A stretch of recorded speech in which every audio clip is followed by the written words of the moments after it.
My professor husband काफ़ी ज़्यादात के होने की वजह से अगले दिन कशिश और विराज दोनों की आंख नहीं खुली और वह दोनों काफ़ी देर तक सोते रहे।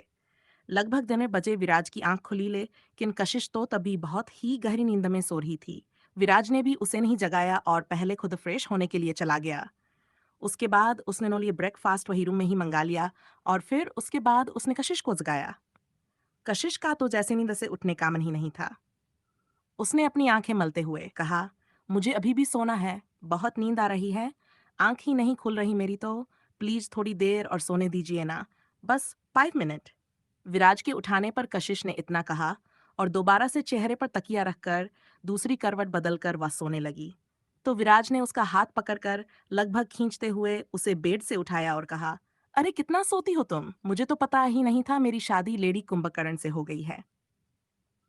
10 बज चुके हैं और अभी भी तुम्हारी आंख नहीं खुल रही। मैं 9 बजे का उठा हुआ हूँ और देखो, नहा कर फ्रेश भी हो गया, नाश्ता भी मंगवा लिया हम दोनों के लिए, लेकिन तुम अभी भी सोना चाहती हो। विराज की बात सुनकर कशिश को तो जैसे भरोसा ही नहीं हुआ। उसने एकदम चौंकते हुए कहा, क्या क्या सच में 12 बज गए हैं? इतनी देर तक तो कभी भी नहीं सोती मैं, फिर भी आप मुझे ऐसा बोल रहे हैं। पता नहीं क्यों आज मेरी आंख नहीं खुली। कशिश ने जैसे अपने आप से सवाल किया तो विराज ने फिर उसका हाथ छोड़ दिया और उसे जाकर फ्रेश होकर आने के लिए कहा। कशिश भी चुपचाप उठी और फ्रेश होकर आई। उसने शॉवर नहीं लिया था क्योंकि शॉवर लेने में टाइम लगता और तब तक नाश्ता ठंडा हो जाता। विराज ने उसे कहा कि वो नाश्ता करने के बाद नहा सकती है, इसलिए कशिश भी पहले नाश्ता करने आ गई और नाश्ता करते हुए विराज ने कहा, कशिश, सारी पैकिंग आज ही कर लेना। जितने भी कपड़े और सामान तुमने इधर उधर यहाँ फैलाया हुआ है, पूरे होटल रूम में सब रख लेना, क्योंकि हमारी आज रात की ही फ्लाइट है। विराज की बात सुनते ही कशिश खाते हुए रुक गई और कुछ सोचने लगी। उसे ऐसे खाते हुए रुकते देखकर विराज ने कहा, क्या हुआ, रुक क्यों गई? खाओ नहीं तो ये तुम्हारा फ्रेंच टोस्ट ठंडा हो गया तो बिल्कुल भी अच्छा नहीं लगेगा। कशिश ने एक प्लेट में रखी हुई 2 फ्रेंच टोस्ट कशिश के आगे रखते हुए कहा तो कशिश ने उसकी तरफ देखा और कशिश का चेहरा एकदम उतरा हुआ लग रहा था। तो उसका ऐसा चेहरा नोटिस करते हुए विराज ने कहा, अच्छा तो तुम्हारा यहाँ से वापस जाने का मन ही नहीं है, इसीलिए ऐसा फेस बना रही हो, है ना? विराज के सवाल पर कशिश ने चेहरे पर एक जबरदस्ती की मुस्कुराहट लाते हुए कहा, नहीं, ऐसा कुछ नहीं है। हम यहाँ हमेशा के लिए तो नहीं आए थे, इसलिए वापस तो जाना ही होगा। लेकिन अच्छे दिन कितनी जल्दी बीत जाते हैं, सच में पता ही नहीं चला। हमें यहाँ पर 1 हफ्ता बीत गया। कशिश की बात सुनते ही विराज अपना चेहरा उसके चेहरे के एकदम सामने लाया और उसकी आंखों में देखते हुए बोला, क्या सच में मेरे साथ बिताए ये दिन तुम्हारे लिए अच्छे दिन थे? विराज ने खुश होते हुए पूछा, तो कशिश ने भी इस बार जेन्युइनली मुस्कुरा दिया और उस प्यारी सी मुस्कुराहट के साथ अपना सिर हिलाते हुए उसने कहा, हाँ बिल्कुल, मेरे लिए ये मेरी लाइफ के सबसे अच्छे, बेस्ट और स्पेशल दिन थे, जिन्हें मैं हमेशा याद रखूंगी। कशिश ने खुश होते हुए कहा तो विराज ने धीरे से उसके होठों को चूम लिया और कहा, तुम्हारे होठों पर लगने के बाद तो ये सॉस और भी ज्यादा टेस्टी लग रही है। कशिश को किस करने के बाद विराज अपने लिप्स को लिक करते हुए बोला, लेकिन अभी भी वह शरारत भरी नजरों से कशिश की तरफ ही देख रहा था। तो कशिश ने धीरे से उसके कंधे पर हाथ मारते हुए उसे पीछे किया। विराज ने तुरंत ही उसका हाथ अपने हाथों में पकड़ लिया और उसकी तरफ देखते हुए कहा, कशिश, तुम इतना मत सोचो।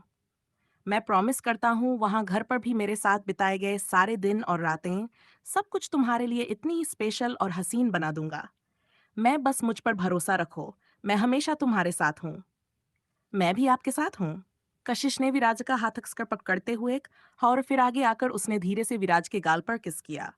उसके ऐसा करने पर विराज भी जैसे अपना नाश्ता करना भूल गया और उसने कशिश को अपनी बाहों में भर लिया और कुछ देर तक वह दोनों ऐसे ही बैठे रहे।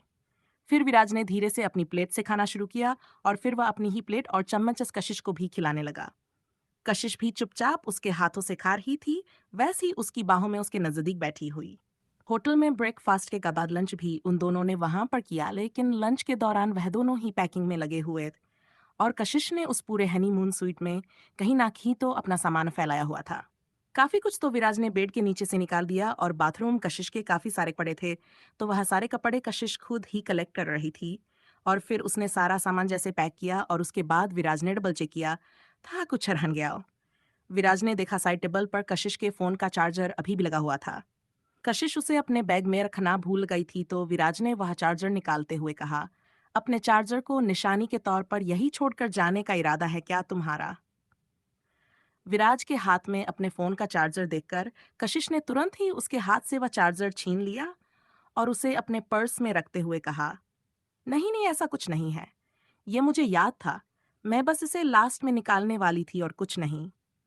कशिश ने सफाई देते हुए कहा तो विराज हंस पड़ा और उसने फिर बाकी बचे हुए पैकिंग में उसकी हेल्प की और सारे बैग उसने होटल के गेट पर रख दिए थे, जिसे वहां के स्टाफ ने उनकी कार तक पहुंचा दिया और रात को 8 बजे वह दोनों वापस एयरपोर्ट के लिए निकल गए। उनकी फ्लाइट भले ही रात हफ्राबाज की थी लेकिन फिर भी वह लोग टाइम से पहले ही आना चाहते थे जिससे किसी तरह की कोई प्रॉब्लम न हो। वह दोनों टाइम से काफी पहले आगे थे इसलिए उनका सामान चेक हो गया और उन्हें बोर्डिंग पास भी मिल गया था। काफी आराम से वह दोनों वेटिंग एरिया तक पहुंच गए थे। वहां एयरपोर्ट पर बैठे हुए कशिश ने चारों तरफ देखा, एक गहरी सांस ली और अपने मोबाइल फोन के कैमरा से एक आखिरी फोटो क्लिक करते हुए उसने कहा, गुड बाय पेरिस। पता नहीं अब कभी दोबारा मिलेंगे या नहीं, लेकिन मैंने यहाँ से बहुत सारी अच्छी यादें लेकर जा रही हूँ जो जिंदगी भर मेरे साथ रहेंगी। इतना बोलते हुए कशिश काफी इमोशनल हो गई तो विराज ने उसके कंधे पर हाथ रखकर उसे अपने करीब करते हुए कहा, अरे ये तो बस शुरुआत है हमारी लाइफ की। अभी तो हमें बहुत सारी मेमोरी साथ में क्रिएट करनी है और फैमिली भी। इतना बोलकर उसने शरारत भरी नजरों से कशिश की तरफ देखा तो कशिश ने धीरे से उसकी चेस्ट पर मारा और नीचे फर्श की तरफ देखने लगी। फिर नजर उठाकर उसने विराज की तरफ देखते हुए कहा, राज, मुझे कभी नहीं लगा था आप इतनी रोमांटिक होंगे। कॉलेज में आप इतने सीरियस प्रोफेसर हैं, सब आपको देखकर ही घबराते हैं, और आपका वह एंग्री यंग मैन वाला लुक। लेकिन अभी तो मुझे आपकी अलग ही पर्सनालिटी देखने को मिली। कशिश ने उससे कहा तो विराज हंसते हुए बोला, वैसे किसी को बताना मत, ये मेरा सीक्रेट है। मेरा मतलब है अब हमारा सीक्रेट है। और वैसे ये वाला राज सिर्फ तुम्हारे लिए है, बाकी सब के लिए मैं प्रोफेसर विराज ही ठीक हूँ। विराज ने कहा तो कशिश ने भी हाँ में सिर हिलाया और फिर कुछ देर बाद वह दोनों ही अपनी फ्लाइट में बैठने के लिए चले गए। उनकी ये फ्लाइट लगभग 3 घंटे की होने वाली थी और भले ही दाद बजे से पहले वह लोग फ्लाइट में बैठ चुके थे, लेकिन फ्लाइट टेक ऑफ होते हुए 12 बज गया था, जो कि अगली सुबह बजे ही दिल्ली में लैंड होने वाली थी। इसलिए फ्लाइट में ही डिनर करने के बाद वह दोनों आराम से सुकून भरी नींद सो गए थे और सुबह फ्लाइट लैंड होने से पहले ही अनाउंसमेंट की आवाज से दोनों की आंख खुल गई थी। अर्ली मॉर्निंग फ्लाइट में ब्रेकफास्ट और कॉफ़ी भी दी जाती है, जो कि उन्हें भी सर्व की गई थी। और फिर लगभग बजे उनकी फ्लाइट लैंड हो गई और वह दोनों दिल्ली एयरपोर्ट पर आए। विराज के घर वाले उन्हें लेने के लिए आए थे क्योंकि विराज ने पहले ही कॉल पर बता दिया था कि आज सुबह इस टाइम पर वह दोनों वापस आने वाले हैं। विराज के चाची और उसके चाचा का बेटा विशाल उन्हें लेने के लिए आए थे, विराज की ही कार से। कशिश और विराज भी वहां पर कार के पास आए। विशाल उन्हें देखकर काफी खुश हुआ और विराज से गले भी लगा। फिर उसने विराज के साथ मिलकर सारा सामान भी कार की डिग्गी में रखवाया। विशाल कार ड्राइव करने के लिए आगे वाली सीट पर बैठ गया और उसके चाचा जी भी अपने बेटे के साथ आगे बैठे हुए थे। विशाल विराज से लगभग साल छोटा था और अभी सिर्फ डीसी साल का ही था, लेकिन उसे ड्राइविंग आती थी। विराज और कशिश पीछे वाली सीट पर बैठ गए और कुछ ही देर में वह एयरपोर्ट से अपने घर वापस आ गए थे। फ्लाइट में 2 घंटे लगातार बैठे रहने की वजह से वह दोनों ही काफी थके थे, इसलिए घर आने के बाद विराज ने अपनी मां से उन दोनों के लिए स्ट्रांग कॉफी बनवाने को बोल दिया था और उनके रूम में भिजवाने के लिए। विराज काफी थका था इसलिए आज वह ज्यादा देर किसी के पास भी बैठ नहीं पाया। कशिश का भी ही हाल था कॉलेज में। कल्चरल प्रोग्राम भी ओवर हो गए और नॉर्मल लेक्चर स्टार्ट हो गए थे, लेकिन फिर भी विराज ने एक और दिन की छुट्टी ले ली क्यों कि उन दोनों को ही पता था अगले दिन भी वह लोग कॉलेज जाने की हालत में नहीं रहेंगे। कशिश के पास उसकी फ्रेंड का फोन आया। शालिनी को इस बारे में कुछ अभी नहीं पता था, लेकिन वहां पेरिस में रोमिंग होने की वजह से इनकमिंग कॉल कशिश के नंबर पर लग नहीं रही थी। इसलिए उसने शिकायत करते हुए कहा, प्रतीक के साथ साथ तूने मुझे भी ब्लॉक कर दिया है क्या? पूरे 1 हफ्ते में कितनी बार कॉल किया मैंने तुझे, लेकिन कॉल ही नहीं लगी। मुझे तो लगा शायद तूने अपना नंबर ही बदल लिया होगा शादी के बाद। विराज सो रहा था, लेकिन कशिश की अभी कुछ देर पहले ही आंख खुली थी, इसलिए उसने विराज की तरफ देखा और फिर साइड में आकर धीमी आवाज में शालिनी से बात करने लगी।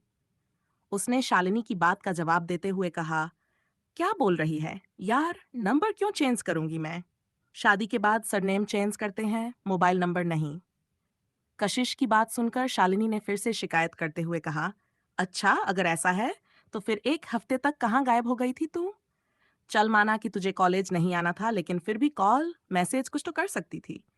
मुझे यह कुछ ज्यादा ही बिजी है ससुराल में अपने हैंडसम प्रोफेसर हस्बैंड के साथ। शालिनी ने जैसे ही कशिश को चिढ़ाया तो अपने आप ही कशिश की नजर विराज पर पड़ गई और उसकी तरफ देखकर वह मुस्कुराने लगी। सोते हुए भी वह काफी हैंडसम लग रहा था।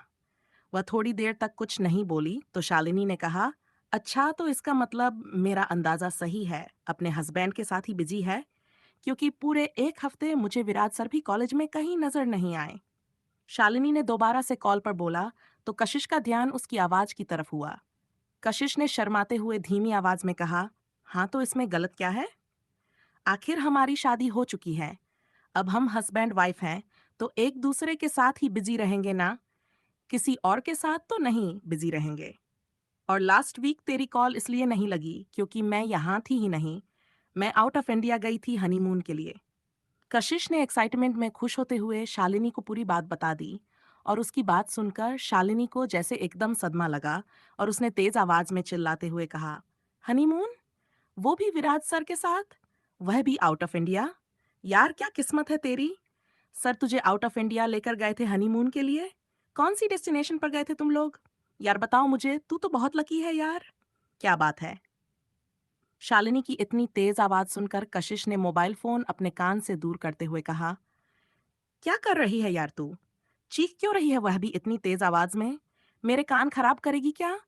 शालिनी ने उसकी बात पर कहा, अरे तो अब तूने बात ही ऐसी बताई है, इतनी धमाकेदार खबर दी है, ऐसा रिएक्शन तो निकलेगा ही। लेकिन मुझे पूरी बात बता जल्दी से, क्या सब कुछ पहले से ही प्लान किया हुआ था? सर ने वैसे तेरी दीदी के साथ हनीमून पर जाने का प्लान किया होगा है ना? तो फिर तुम दोनों का हनीमून कैसा रहा? शालिनी ने जैसे ही उसकी बहन का नाम लिया तो कशिश जो अब तक एकदम खुश लग रही थी और खुशी से चहक रही थी, उसका चेहरा एकदम पीला पड़ गया और खुशी जैसे उसके चेहरे से एकदम ही गायब हो गई। लेकिन फिर भी उसने बात संभालते हुए कहा, नहीं, ये सब कुछ पहले से प्लान नहीं था। असल में वह एक गिफ्ट था जो हमें मिला था, और वैसे भी विराज सर दीदी के साथ तो कभी भी नहीं जाते। वह उन्हें पसंद नहीं करते थे। वह मुझे पसंद करते हैं और मैं भी उन्हें। कशिश ने एकदम ही कन्फेशन करते हुए कहा। तो शालिनी बोली, हाँ तेरा तो पता ही है मुझे। और तू क्या? यहाँ कॉलेज में तो कितनी लड़कियां मरती हैं विराज सर पर। जब से उन्होंने कॉलेज ज्वाइन किया है, कितनी ही लड़कियां उनके आगे पीछे मंडराती रहती हैं। और लड़कियां ही क्यों, फीमेल प्रोफेसर भी तो लाइन में हैं। विराज को सच में बहुत सारी लड़कियां कॉलेज पसंद करती थीं। वह न जाने कितनी लड़कियों का क्रश था और सब उसके आगे पीछे ही लगी रहती थीं किसी न किसी बहाने से। लेकिन वह कभी किसी को भाव नहीं देता था और इसीलिए कशिश को वह इतना पसंद आया था।